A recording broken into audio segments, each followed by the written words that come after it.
안녕하세요. DJ 선아입니다. 오늘의 사연 시작해 보겠습니다. 안녕하세요. 사랑하는 아들과 함께 살아가고 있는 60대 후반 여자입니다. 많은 사람들이 살아는 있지만 살아있다는 것이 기적이라는 걸 잘 알지 못한다는 명언이 있습니다. 저 역시 그렇게 살아온 사람입니다. 삶에 낙도 없고 희망도 없고 산 목숨을 놓지 못해 하루하루를 무미건조하게 살아온 그런 사람이었는데요. 인생 자체가 불행하다 여기며 살아온 제게 최근 기적이 찾아왔습니다. 이렇게라도 살아있음에 감사함을 느낄 정도로 말이죠. 제 삶에 불현듯 찾아온 이 행운에 대한 이야기를 오늘 여러분께 조심스럽게 해보고자 합니다. 부디 끝까지 잘 들어주시면 감사하겠습니다. 저는 아주 평범한 가정에서 태어나 무난한 유년 시절을 보냈어요. 부모님은 넉넉한 형편은 아니었지만 성실하게 살아오셨고 가족끼리 서로 아끼고 의지하며 지냈습니다. 따뜻한 가정에서 자란 덕분에 저도 부족함 없이 무난하게 성장할 수 있었죠. 어려운 일이 생기더라도 부모님께서 함께 고민해 주셨고 늘 긍정적인 마음으로 절 다독여 주시곤 하셨기에 힘든 순간에도 쉽게 무너지지 않을 수 있었습니다. 고등학교를 졸업한 후에는 대학에 가지 않고 공장에서 일을 하면서 나름대로 열심히 알차게 인생을 살아갔습니다. 어린 나이임에도 손도 야무지고 일도 잘한다는 칭찬까지 들어가면서요. 그렇게 일을 하던 중 남편을 만나게 됐어요. 남편은 저보다 3살 연상이었고 같은 공장에서 일을 하던 사람이었어요. 처음에는 무뚝뚝한 성격에 다가가기 어려웠지만 함께 지내면서 남편이 누구보다 책임감이 강하고 묵묵히 자신의 역할을 다하는 사람이라는 걸 알게 됐죠. 일도 정말 잘해서 공장에서 같이 일하는 어른들에게 인정을 받는 사람이었어요. 남자는 마냥 다정한 사람보다는 과묵하고 든든한 사람이 진국이라는 걸 어릴 때부터 아버지를 보면서 깨달아 왔기에 남편에게 점점 더 마음이 갔습니다. 그렇게 공장 내에서 오다 가다 마주치며 서로 인사를 하고 대화를 나누고 사소한 농담까지 주고받던 저희 두 사람은 조금은 서툰 연애를 시작했고 3년간 서로를 알아가며 신뢰를 쌓아갔어요. 서로에게 첫사랑이었던 저희는 자연스레 결혼을 결심했습니다. 이 사람과 평생을 살아간다면 정말 행복할 것 같았어요. 힘들면 쉽게 기댈 수 있을 것 같았고, 기쁠 땐 품에 꼭 안겨 온전한 행복을 즐길 수 있을 것 같은 사람이었으니까요. 남편은 화려하게 결혼식을 올리는 것보다는 조용한 식을 원했고, 저도 남편과 같은 생각이었기에 양가 부모님께 서로 인사를 올리고 결혼식에 대한 솔직한 심정을 말씀드렸어요. 그런데 저희 부모님은 제가 하고 싶은 대로 하라고 하셨지만 시부모님은 아니었습니다. 결혼식을 작게 하거나 안 하겠다니 그게 무슨 소리냐? 저희 두 사람 다 결혼식에 대해서는 의견이 같아서요. 그냥 결혼식에 들이는 비용도 만만치 않고 또 저희 결혼해요 하면서 말하고 다니는 것도 조금 부끄럽고. 결혼식이 뭐 너희 행사인 줄 아니? 너희가 결혼하는 건 순전히 부모님들 행사야. 너희 부모님은 뭐라고 안 하시든? 부모님은 저희가 하고 싶은 대로 하라고 하셨어요. 아이고, 너희는 어지간히 부를 식구가 없는 모양이구나. 그러니까 그런 속 편한 소리나 하고 앉았지. 우리는 다른 건 몰라도 결혼식만큼은 양보 못한다. 내가 여태까지 뿌리고 다닌 돈이 얼만데. 참 난감했습니다. 이러다가 결혼을 못할 수도 있겠다 싶은 생각도 들었죠.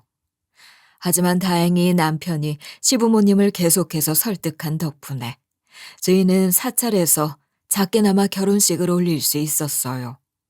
조용한 곳에서 양가 부모님들이 보시는 앞에 남편과 평생을 맹세하던 순간을 아직도 잊을 수가 없습니다. 그렇게 결혼을 한 저희 두 사람은 6개월 만에 사랑스러운 아이를 가지게 됐어요. 처음 임신 사실을 알았을 때는 기쁘기도 했지만 한편으로는 걱정이 앞서기도 했습니다. 엄마가 된다는 것이 기대되면서도 두려운 감정이 밀려오더라고요. 엄마라는 건 무거운 책임감을 짊어져야 한다는 걸 아주 잘 알고 있었거든요. 내가 과연 좋은 엄마가 될 수 있을까 하는 걱정도 됐고요. 그리고 무엇보다 임신을 하고 난 다음이 너무 힘들었어요. 입덧이 너무 심해서 물 한 모금도 제대로 삼키기 어려웠고 몸도 나날이 달라지고 있었죠. 배가 점점 나오기 시작하면서 몸무게도 늘어나니 작은 움직임조차 너무 힘들더라고요. 모든 신체적 변화들을 견뎌내는 게 상상 이상으로 힘들었습니다.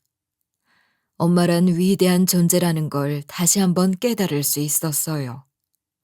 저희 어머니는 입덧을 하고 힘들어하는 저를 보면서 뭐 하나라도 더 해주지 못해 미안해 하셨고 안쓰러워 하셨는데 시댁에 가서 입덧을 하거나 힘들어하면 어머님께서는 혀를 끌끌 차시며 이렇게 말씀을 하셨습니다. 아이고 세상에, 유난이다 유난이야. 넌 무슨 애가 그렇게 입덧이 심하다니? 우리 때는 입덧하면서 똥물이 올라와도 집안일 다 하고 밥도 했다.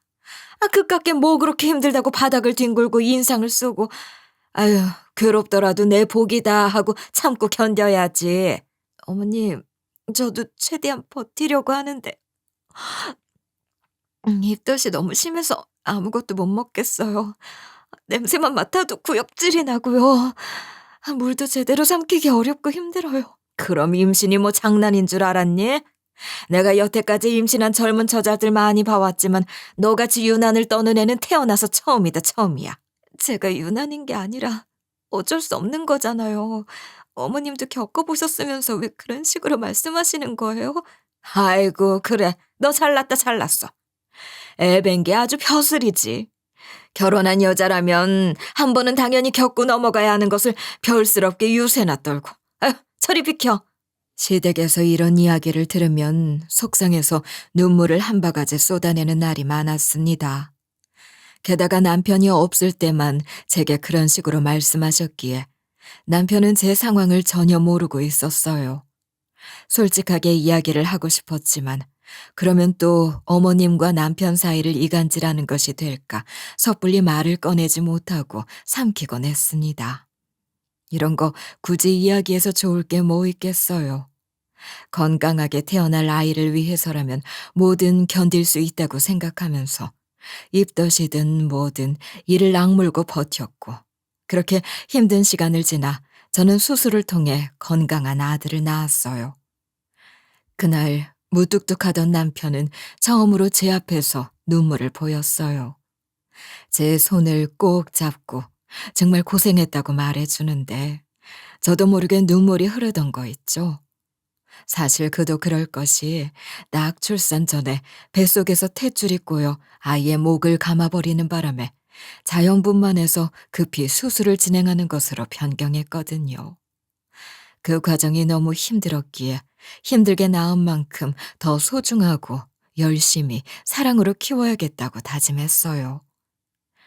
아이가 태어나면서 저는 공장을 그만두고 육아에 전념했고 남편은 여전히 공장에서 일하며 돈을 벌었어요. 부족함 없이 키우고 싶었기에 절약하면서도 아이에게 필요한 것은 아낌없이 해주려고 노력했습니다.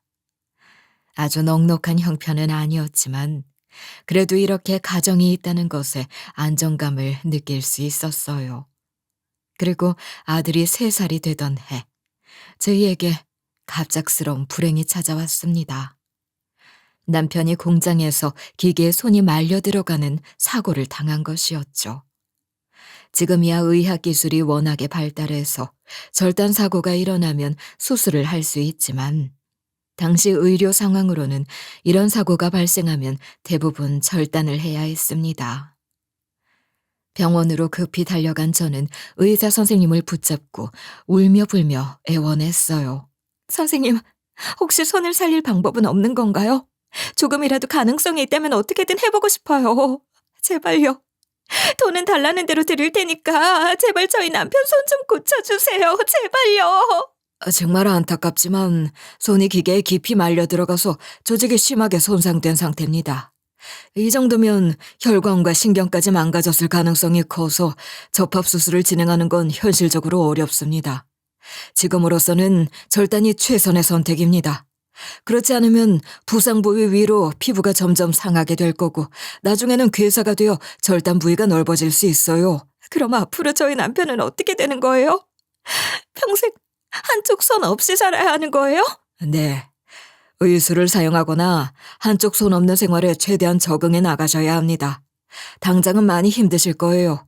정신적으로도 충격이 크실 테고요. 아내분께서 옆에 계셔주시면서 많이 도와주세요. 저는 그 말을 듣고 그대로 무너져 내리고 말았습니다. 이런 사고가 일어날 거라는 걸 전혀 예상하지 못했기도 했고 한쪽 손 없이 살아갈 남편이 안쓰럽기도 했거든요. 앞으로 어떻게 해야 할지 막막했지만 남편을 위해 제가 더 강해져야겠다고 다짐했어요. 그렇게 남편은 한쪽 손을 잃고 난 후 공장을 그만둬야 했습니다. 처음엔 담담한 척했지만 시간이 지날수록 무력감에 빠져가는 게 눈에 다 보이더라고요. 가족을 책임져야 한다는 압박감에 시달리던 남편은 점점 술에 의지하기 시작했어요. 하루하루 술에 취해 사는 남편을 보며 마음이 너무 아팠지만 그냥 아파하고 있을 수만은 없었습니다. 남편이 일을 할 수 없는 상황이었기에 제가 나서서 일을 해야 했거든요. 하지만 일을 시작하기에 앞서 생각해야 할 것이 하나 있었습니다. 바로 아들을 어디에 맡기고 가느냐였죠. 남편은 술에 절어 살았기에 당연히 아들을 제대로 돌보지 않을 게 뻔했거든요. 저는 고민 끝에 출근을 한 동안에는 이웃집 아주머니에게 아이를 맡기고 퇴근 후 아이를 데리고 오는 방법을 택했습니다. 그렇게 전 정말 미친 듯이 일했어요. 식당에서 설거지를 하고 짧게나마 공장에서 조립 일을 하고 닥치는 대로 돈을 벌었습니다. 그렇게 저녁 늦게 집에 돌아오면 아들은 방긋방긋 웃으며 절 반겨줬어요. 몸은 지치고 고단했지만 아들의 웃음은 힘든 마음을 사르르 녹여주는 것 같았죠. 그에 반해 남편은 계속해서 술을 더 사오라며 제게 고래고래 소리를 질러대곤 했습니다. 뭐 한다고 이제 집에 기어 들어오는 거야? 심시간이 몇 시인 줄 알아? 일하다가 이제 퇴근해서 들어온 거 뻔히 다 알면서 왜 물어봐? 내가 밖에서 또 다른 짓이라도 하고 들어왔을까 봐 그래? 물어보지도 않았는데 실토라는 거 보니까 찔리는 구석이 있나 보네. 너도 나 손 없다고 무시하냐? 어? 당신 힘든 거 알겠는데 제발 적당히 좀 해. 당신이 지금 일을 못하는 상황이라는 걸 내가 알고 있으니까 어떻게든 살아보겠다고 이러는 거잖아. 당신도 일을 안 하고 나도 일을 안 하면 애 분유값은 어떡하고 기저귀 값은 어떡할 건데? 가만히 있으면 하늘에서 돈이 뚝 떨어져? 아니잖아. 제발 그만 좀 하자.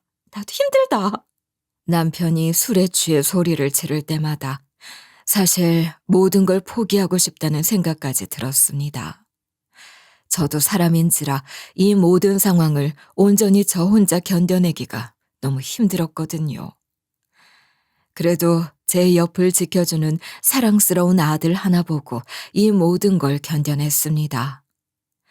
그렇게 3년이라는 시간이 흘러 아이가 6살이 되던 해, 결국 사단이 나고 말았습니다. 제가 출근한 동안에 남편이 아이를 데리고 말도 없이 홀연히 사라진 것이었죠. 무슨 말씀을 하시는 거예요? 남편이 아이를 데리고 갔다고요? 언제요? 몰라. 그냥 어디 놀러 간다고 하면서 데리고 가던데?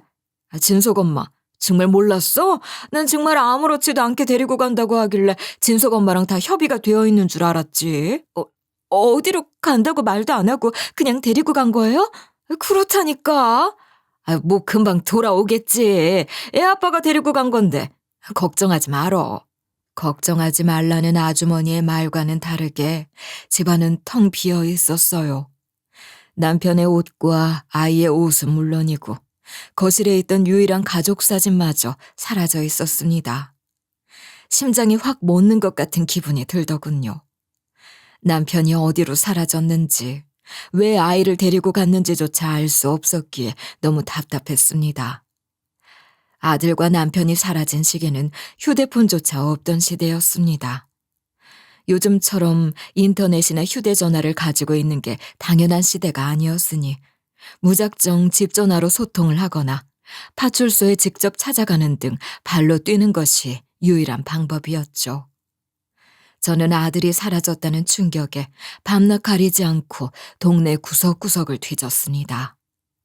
골목 하나하나를 돌아다닐 때마다 혹시라도 남편이 아들을 버려서 어디에서 울고 있을까봐 눈에 불을 켜고 꼼꼼하게 들여다봤어요. 소리를 너무 질러대어 다 쉬어버린 목소리로 아들의 이름을 부르며 동네 한 바퀴를 돌다 보면 제 발에는 물집이 가득 생기고 온몸은 땀으로 범벅이 되곤 했어요. 그럼에도 불구하고 걸음을 멈추지 못했습니다. 남편이 도대체 왜 이런 짓을 벌였는지도 이해가 되지 않았고 무엇보다 아들이 무슨 험한 일을 당한 건 아닐까 하는 마음에 생각만 해도 숨이 막혀왔어요. 한참 동안 아들과 남편을 찾아다니던 전 문득 머릿속에 시댁이 떠올랐습니다. 혹시라도 남편이 아이를 데리고 시댁으로 간 건 아닐까 싶었죠. 그래서 곧장 시댁으로 찾아가 정신이 나간 사람처럼 대문을 두드렸습니다. 한참 동안 문을 두드리자 어머님이 정말 오만상을 찌푸리시며 나오시더군요. 네가 여긴 어쩐 일로 찾아왔냐? 평소엔 연락 한 통 없던 애가. 어머님, 저 정말 급해서 그러는데 혹시 진석이랑 그 애 여기로 안 찾아왔어요? 그 사람이 아이를 데리고 갑자기 사라져서 집에도 안 들어오고 있어요. 뭐 어디 멀리 나들이나 갔겠지. 애 아빠가 애 데리고 어디 간 거 가지고 뭘 그렇게 유난을 떨어댄다니. 그리고 너 꼴이 그게 뭐니? 씻고 다니지도 않는 거야? 아휴, 몸에서 쉰내가 아주 진동을 한다 진동을 해. 어머님, 그러지 마시고 잘 생각 좀 해주세요. 그 사람이 어머님한테 뭐라고 이야기한 거 없었어요? 얘가 진짜 정신이 나갔나. 그런 적 없다고 하잖아. 시끄럽게 하지 좀 말고 좀 가. 어머님은 마치 대꾸할 가치도 없다는 듯 문을 쾅 닫아버렸어요. 그 순간 전 대문 앞에 털썩 주저앉아 그동안 참아왔던 서름을 토해내듯 눈물을 쏟아냈어요. 그래도 여기에는 있을 줄 알았는데 적어도 어머님은 알 거라 생각했는데 결국 전 시댁에서도 아무 도움도 얻지 못한 채 돌아와야 했습니다. 이미 일을 그만둔 상태였으니 저에게는 아들을 찾는 일이 일상의 전부가 되어 있었어요. 그리고 파출소에 가서도 실종 신고를 했지만 되려 경찰은 절 정신 나간 사람 보듯이 대했습니다. 경찰관님, 제발 좀 도와주세요. 남편이 알코올 중독 상태인데 저한테 말도 없이 아이를 데리고 사라졌어요. 그게 벌써 열흘이 넘었고요. 무슨 일이 난 건 아닌가 너무 불안해서 살 수가 없어요. 아유, 선생님이 남편분이랑 이혼을 한 것도 아니고 호적상 아버지가 자식을 데려간 건데 저희가 뭘 해드릴 수 있겠어요. 개인의 가정사 문제로는 저희가 개입을 해드릴 수 있는 게 아무것도 없어요. 뭐 나중에 기다리면 집에 돌아오시겠죠. 기다려보세요. 개인의 가정사라뇨. 남편은 지금 아이를 돌볼 수 있는 정신 상태가 아니라고요. 전 정말로 걱정이 돼서 찾아온 거예요. 아이가 위험에 처해 있을지도 모르는 상황에 태평하게 기다려보라는 게 지금 말이나 되는 상황이에요? 하지만 경찰은 제 눈물겨운 호소를 비웃기라도 하듯 아무런 대꾸도 하지 않았고 저는 말이 통하지 않는 벽에 부딪힌 듯 무력감에 빠지고 말았어요. 결국 아무것도 알아내지 못하고 집으로 돌아온 전 텅 빈 방 안에서 아들 사진만 끌어안고 한참 동안 펑펑 울었어요. 그 이후로 꾸준히 시댁에 전화를 걸었지만 돌아오는 대답은 곱지 않았습니다. 나중에는 2번 다시는 전화를 걸지 말라는 말까지 하더군요. 전 포기하지 않고 직접 발로 뛰면서 이웃 동네부터 시작해서 또 다른 시나 군에 있는 보육원, 아동시설에도 전화를 해보고 때로는 비슷한 아이가 있는 것 같다는 연락이 오면 무작정 버스를 타고 찾아가 보기도 했어요. 하지만 모든 노력은 허사였고 시간이 흐를수록 제 몸과 마음은 피폐해져 갔죠. 그렇게 1년이라는 시간이 훌쩍 흘렀어요. 남편도 아이도 어디에서도 소식을 들을 수 없었고, 저 또한 생계를 포기한 상태에서 체력이 점점 바닥나고 있음을 확실하게 느꼈어요. 밥도 제대로 못 먹으니 살이 쭉쭉 빠졌고, 하루에도 몇 번씩 정신이 아찔해지는 것을 느끼곤 했습니다. 사랑하는 아들에 대한 그리움과 죄책감 때문에 자책하며 우는 건 일상이 되었죠. 시댁은 이미 전화번호를 바꿨는지 이제는 아이의 연락이 닿지 않았고, 친정 부모님은 몸이 편찮으셔서 제 상황을 들어줄 여력이 없으셨습니다. 세상에 혼자만 버려진 것 같은 기분으로 살던 어느 날, 문득 현관문이 삐걱 열리는 소리가 났어요. 문을 열고 들어올 사람이 없는데 뭐지 싶은 심정으로 현관 쪽을 바라본 순간 숨이 턱 막히는 기분이 들었습니다. 문 앞에 선 사람은 다름 아닌 남편이었어요. 아무 소식도 없이 연기처럼 사라졌던 남편이 갑자기 집으로 찾아온 것이었죠. 순간 얼마나 화가 나든지 현관에 뻔뻔한 표정으로 서 있는 남편을 향해 대들었습니다. 당신 여태까지 대체 뭘 하다가 온 거야? 우리 진석이 어딨어? 진석이는 어디 가고 당신 혼자 기어들어온 건데? 그렇게 백날 소리 질러봐라. 이미 없어진 애가 오는가? 무슨 소리 하는 거야? 당신 진석이 잃어버렸어? 우리 진석이 어딨어? 진석이 어딨느냐고! 아우 시끄러. 살은 쭉 빠졌어도 소리 지를 기력은 남아있나 보네. 어딘가에서 잘 살고 있을 테니까 신경 끄시고 이혼 서류에 도장이나 찍어줘. 남편이 내민 건 다름 아닌 이혼 서류였습니다. 벼랑간 소식도 없이 사라졌던 사람이 돌아온 이유가 이혼 서류 때문이라는 사실에 하늘이 무너지는 기분이었어요.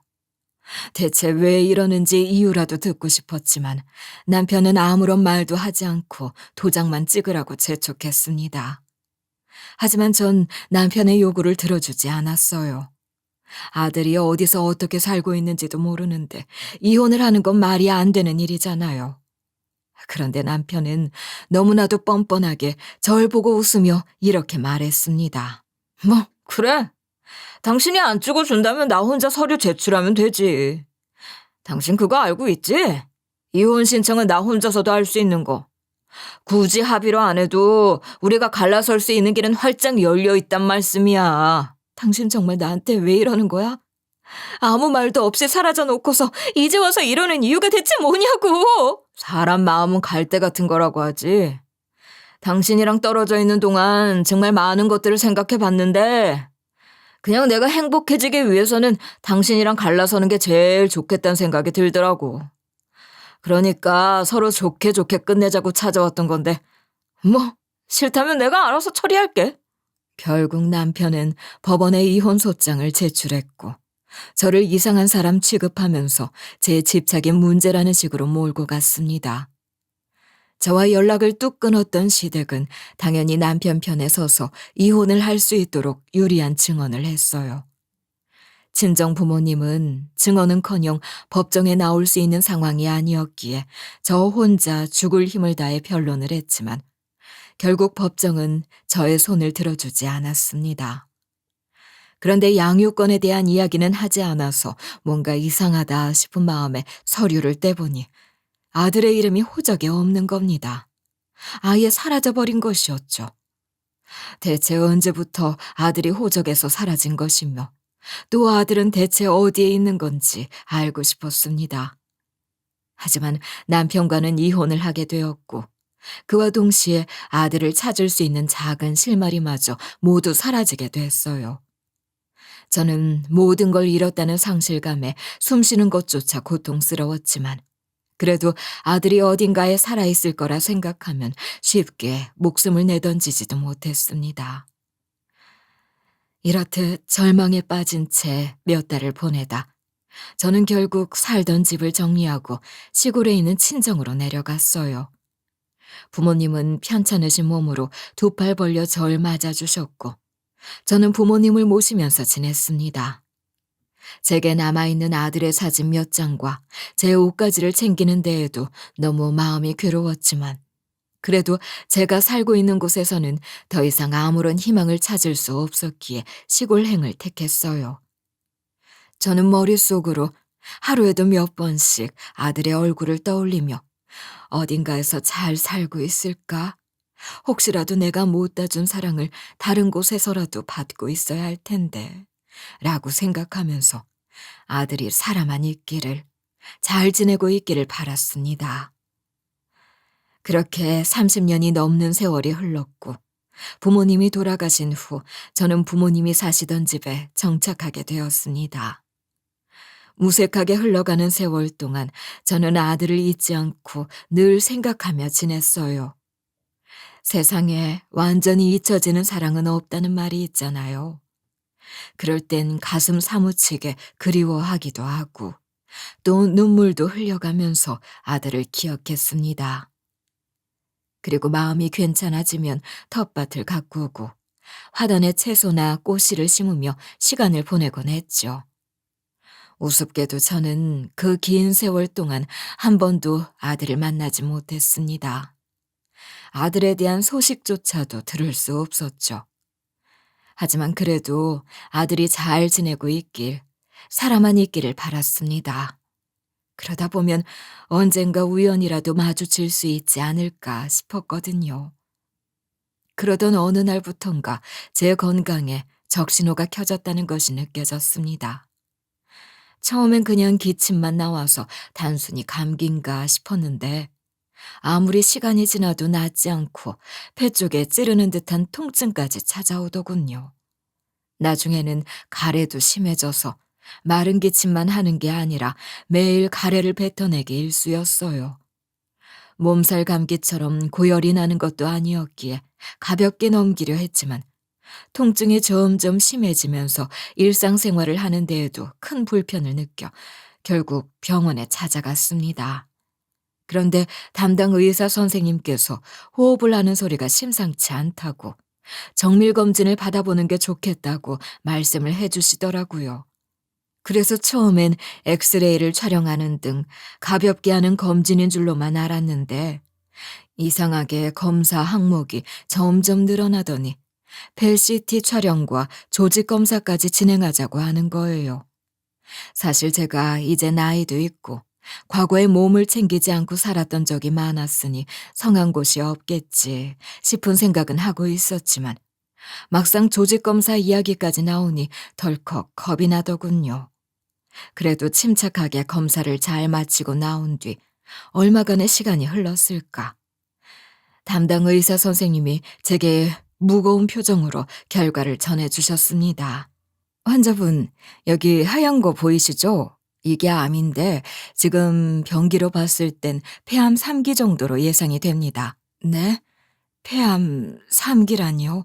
그게 무슨 말씀이세요? 다행히 말기는 아니지만 방치하면 말기로 진행될 수 있기 때문에 바로 항암 치료를 시작하셔야 합니다.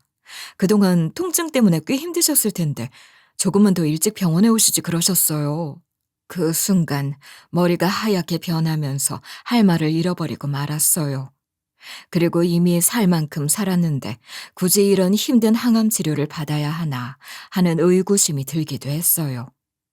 이 상태로 치료를 한다 한들 저를 지켜줄 가족도 없는 처지에 혼자 병원에 입원해서 고통만 늘어나는 건 아닐까 싶었습니다.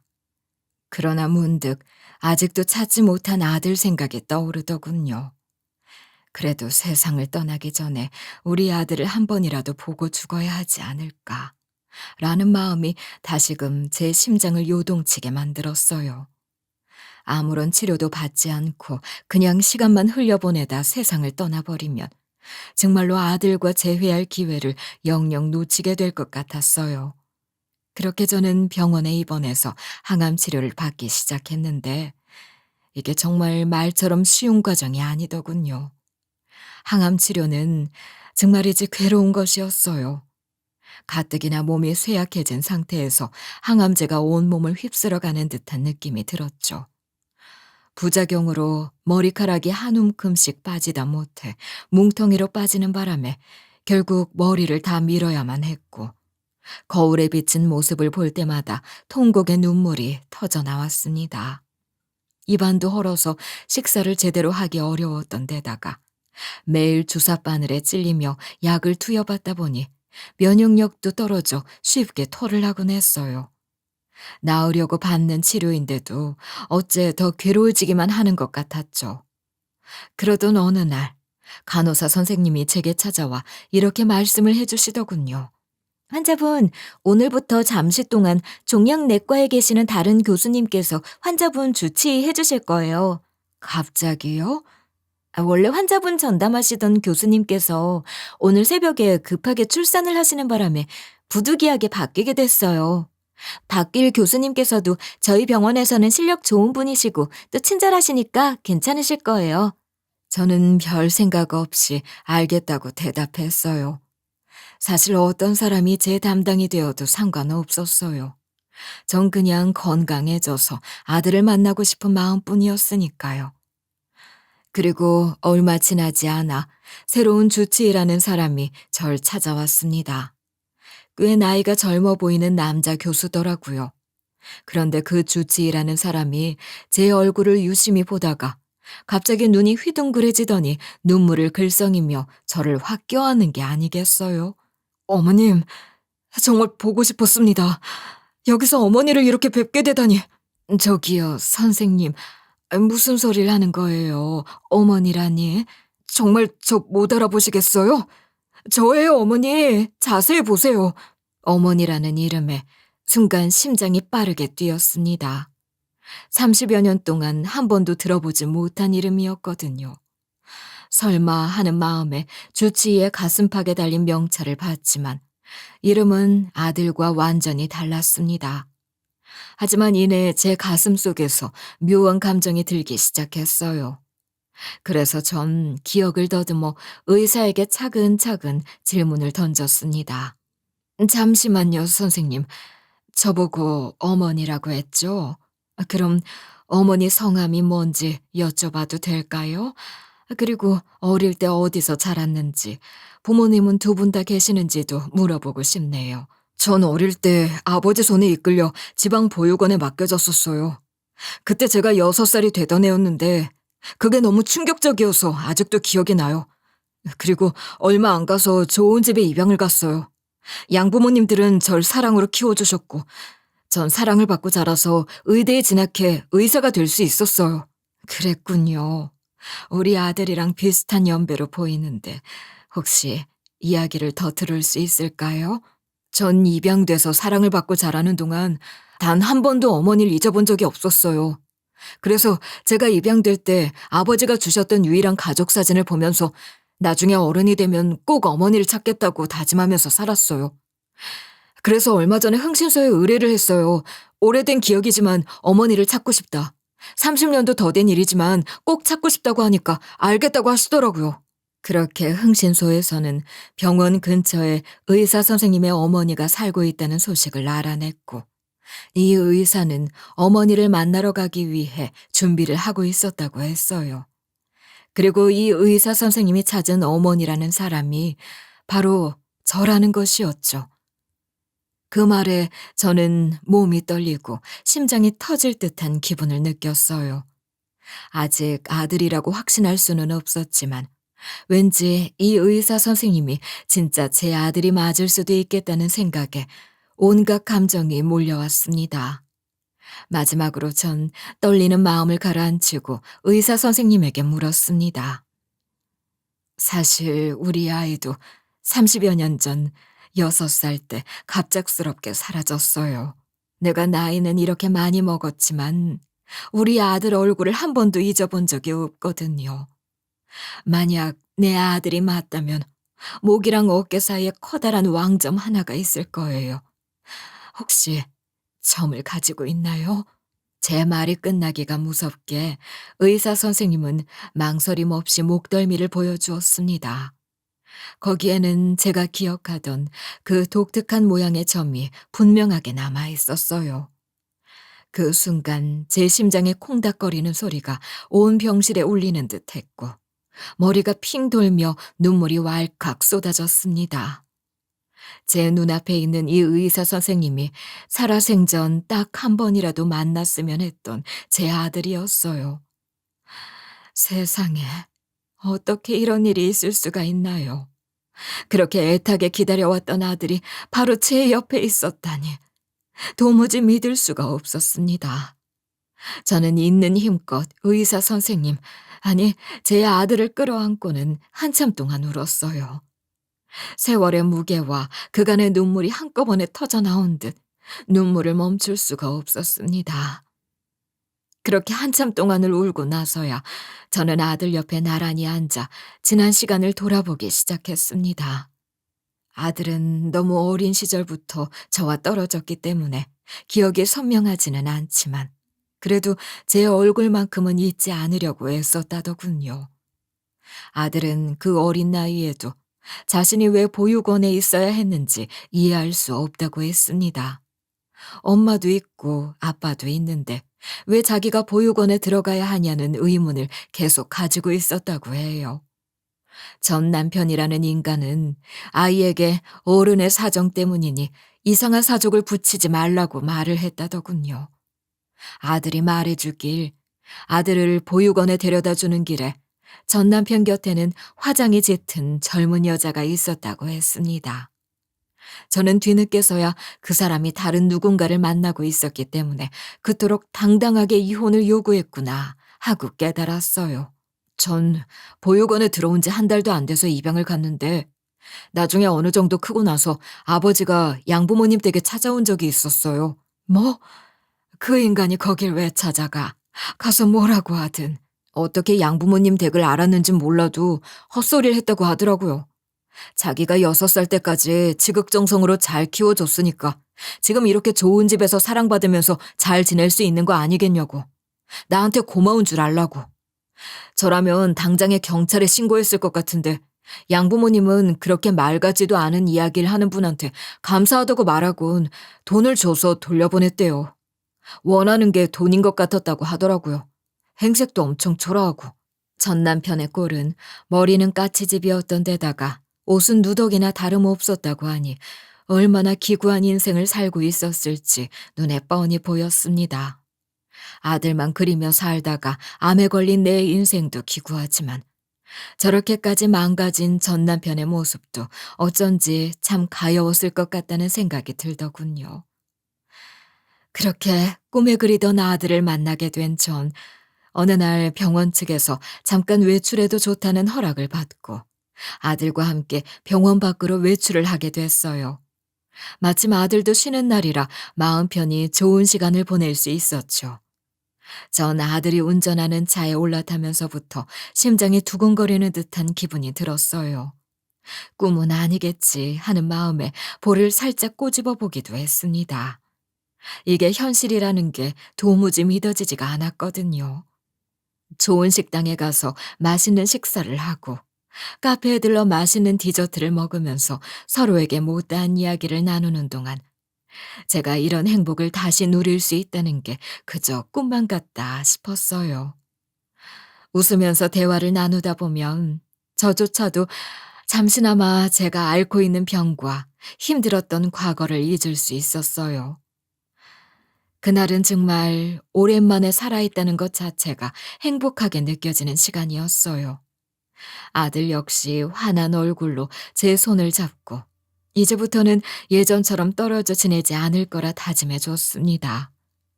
그렇게 전 아들과의 즐거운 시간을 보내고 아들과 함께 병원으로 돌아왔어요. 항암 치료를 받는 중이라 몸이 조금 고되긴 했지만 꿈 같은 외출 덕분에 마음만은 한층 가벼웠어요. 이제야말로 오래전부터 갈망해왔던 엄마와 아들의 일상을 조금씩 되찾는 듯한 기분이 들었거든요. 그런데 병원 로비에 들어서는 순간 사람들의 시선이 한 곳을 향해 쏠려 있는 게 보였습니다. 사람들의 시선이 향한 곳에서는 한바탕 소란이 벌어지고 있었고 그 중심에는 행색이 초라해 보이는 누군가가 악을 쓰며 난동을 피우고 있었어요. 무슨 일인가 싶어서 가까이 다가간 순간 행패를 부리는 사람의 얼굴을 보고 숨이 멎을 듯한 기분을 느꼈습니다. 그 사람은 바로 다름 아닌 전 남편이었거든요. 저는 그의 얼굴을 확인하는 순간 식은땀이 날 정도로 충격을 받았습니다.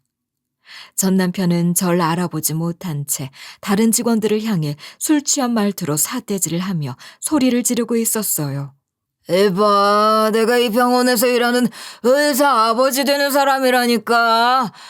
우리 아들 좀 불러줘. 그러면 해결될 거 아니야. 그러니까 그 이름을 가지고 있는 의사 선생님은 저희 병원에 안 계신다니까요.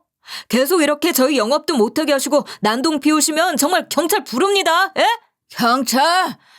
그래, 불러. 우리 아들이 돈으로 다 해결해 줄 거니까 당장 불러. 정말 가관이었습니다. 어떻게 사람이 나이를 먹어도 변하지 않고 그대로인지. 소리를 고래고래 지르며 바닥에 드러눕기까지 하는데 말도 나오지 않을 정도였어요. 그런 남편에게 아들은 성큼성큼 다가가 일어나라며 소리를 질렀고 상황을 지켜보고 있던 주변 환자들과 간호사들이 무슨 일인가 싶어 수군거리기 시작했습니다. 다른 건 몰라도 아들이 난처해질 수 있는 상황이라는 건 분명해 보였어요. 그래도 저희가 도망을 치거나 발을 뺄 필요가 없었기도 하고 아들이 곤란한 상황에 처한 만큼 저는 마음을 단단히 먹고 전 남편에게로 성큼성큼 다가갔습니다. 그리고 전 남편이 아들 앞에서 온갖 삿대질과 폭언을 퍼붓는 걸 멈추지 않는 걸 보고 망설임 없이 전 남편의 뺨을 올려붙였어요. 이 무슨 짓이야? 당신 누군데 이렇게 사람 뺨을 함부로 때려? 그 보고 있는 사람들 다들 사진이랑 동영상 찍어. 이거 완전 정신 나간 사람이네. 내가 살도 빠지고 머리도 박박 밀어놓으니 알아보지도 못하나 보네. 아무리 그래도 같이 살았던 전 와이프 얼굴도 못 알아보는 건 좀 그렇지 않아? 뭐라고? 야, 이게 얼마만이야? 30년 만에 얼굴을 보는 것 같네. 그런데 꼴이 영 말이 아니네. 머리는 왜 그렇게 해놓은 거야? 죽을 병이라도 걸렸어? 맞아. 나 죽을 병에 걸렸어. 그래서 이 병원에서 치료받고 있는 중이야. 우리 아들이 주치의라서 매일같이 날 돌봐주고 있고. 아이고, 우리 아들 속도 좋지. 어릴 때 절 버린 어미인데도 지 손으로 치료해주고. 나 같으면 숨통이 끊기든지 말든지 신경도 안 쓸 텐데 말이야. 안 그러냐, 아들? 전 남편은 계속해서 비아냥거리듯 이야기를 했고 자신을 지켜보고 있는 다른 사람들의 시선은 전혀 신경 쓰지 않았어요. 아들은 그 모습에 분노를 사기려는 듯 주먹을 꼭 쥐고 있었습니다. 그래도 한때는 사랑했고 한 집에서 같이 살았던 사람인데 이렇게까지 망가져 있는 모습을 보니 기분이 유쾌하지만은 않더군요. 하지만 이 악순환을 오늘로써 제대로 끊어내야겠다고 다짐했어요. 다시는 전 남편이 이렇게 아들을 찾아와서 피해를 주지 않게끔 말입니다. 저는 웃으며 전 남편을 바라보며 이야기했어요. 그래, 오늘에서야 알았어. 우리 아들이 참 속 좋고 착한 사람이라는 걸. 당신이 무슨 짓을 했는지 빤히 다 알고서도 이렇게 당신 행패 부리는 거 다 받아주는 거 보면 비위도 좋고 속도 좋고 이렇게 착하고 아량 넓은 사람이 대한민국에 몇이나 되겠어. 뭐? 당신 말 다 했어? 뚫린 입이라고 함부로 이야기하는 거 아니야. 그러다 무슨 험한 일을 당할지 모른다. 지금 험한 일이라고 했어? 설마 그거를 지금 협박이라고 하는 거야? 미안한데 난 지금 무서운 거 하나도 없어. 당신이 도끼 눈을 부릅뜨고 쳐다보고 그런 식으로 협박을 해도 하나도 겁 안 난다고. 예전 같으면 벌벌 떨었겠지만 지금의 난 그때의 나랑 달라. 아주 간이 배 밖으로 나오셨구만. 세월이 많이 흐른 만큼 당신도 참 많이 달라졌어. 아주 아프니까 눈에 뵈는 게 없지? 눈에 뵈는 거 없어. 그런 김에 하고 싶은 말 다 해보려고. 당신 그거 알아? 우리 아들은 어릴 때 당신 손에 이끌려서 강제로 고아원에 맡겨졌고 입양을 갔지만 그 와중에도 당신이 쥐어준 그 가족 사진 하나 보고서 날 여태까지 기억하고 있었대. 그래서 날 찾고 싶어서 흥신소에다가 의뢰를 해서 날 찾았다더라. 이미 다 지난 일을 왜 꺼내는 거야? 결론적으로 이렇게 만났으니 됐잖아. 난 우리 아들한테 찾고 싶고 기억하고 싶은 존재였는데 당신은 애한테 어떤 사람이었어? 기억하고 싶은 사람이었을까? 아니면 지우고 싶은 사람이었을까?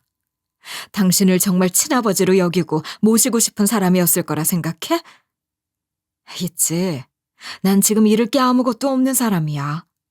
당신은 인생을 허비하다가 결국 그 모양 그 꼴이 되었고 아들에게도 대접받지 못하는 신세가 됐고 제발 나이를 그렇게 먹었으면 내 인생이 왜 그렇게 됐을까에 대해 반성이라는 걸 좀 해보는 게 어때?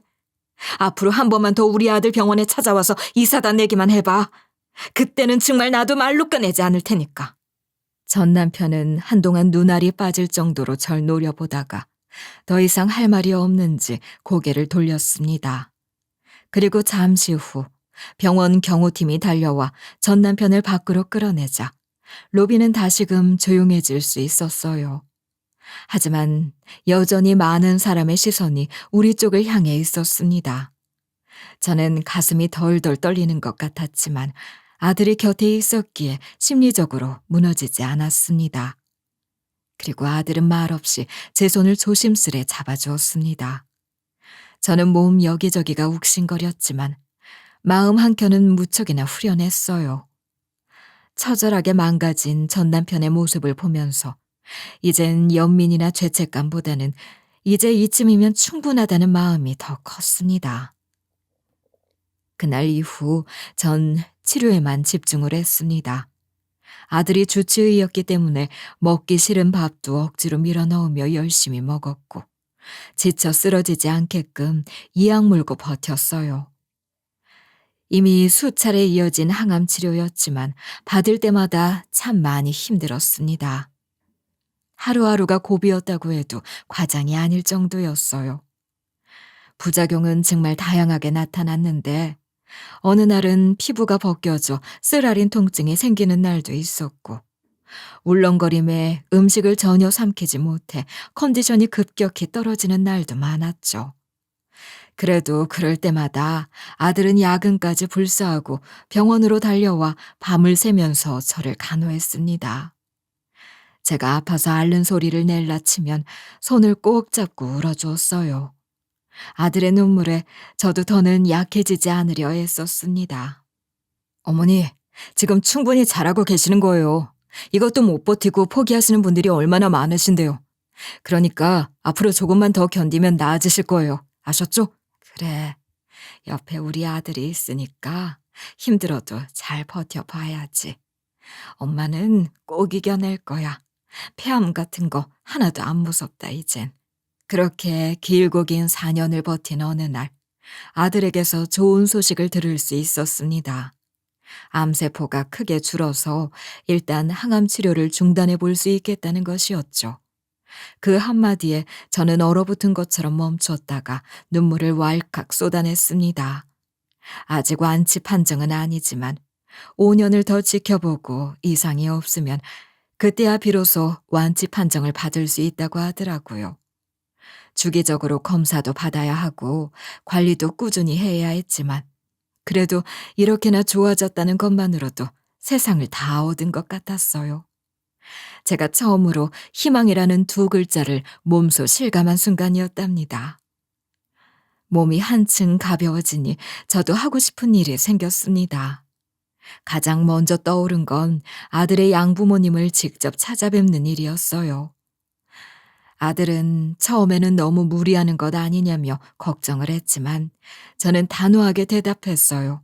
널 이렇게 반듯하게 키워주신 분들인데 당연히 널 낳아준 내가 찾아가서 진심으로 감사 인사를 드려야 하는 게 도리라고 생각한다.